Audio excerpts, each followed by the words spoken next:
గుంటకాడ నక్కలంటారు చూడు. అలాని గదే అంటారు. వెయిట్ చేయని. మనకే గదా హ్యాపీ. అంటే మన లెవెల్ అలా పెరిగిపోతుంది. అలా, అలా, అలా, అలా పెరిగిపోతుందన్నట్టు. ఏదైనా మనం తగ్గేదేలే రాధాకృష్ణ టారో అంటే గట్లుంటది మనతోటి. ఆళ్ళ లెక్క అడుక్కోవడం, లైకులు కొట్టండమ్మా, క్వెషన్ పెట్టండమ్మా, ఫ్రీ క్వెషన్ చెప్తాము. మనం అడగట్లేదు గదా అట్లా. అట్లుంటదన్నట్టు మనతోటి. ఏదైనా సరే బరాబర్ మాట్లాడతాం. అర్థమైందా? దాని గుద్దలో కూర్చుపో బాగా. అర్థమైందా? నాకు ఎలాంటి అభ్యంతరం లేదు. దానికి మండుతున్నట్టుంది బాగా. పచ్చి కారము, ఎండిన కారము కలిపి పెట్టుకోవే దొమరి మొండ. పెట్టిస్తున్నావు మంచిగానే గానీ నీ పనికి మళ్ళా పక్కిరి మొహం పెట్టుకొని.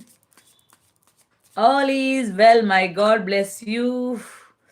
Have a bright future and never give up. Keep smiling and do right. Not a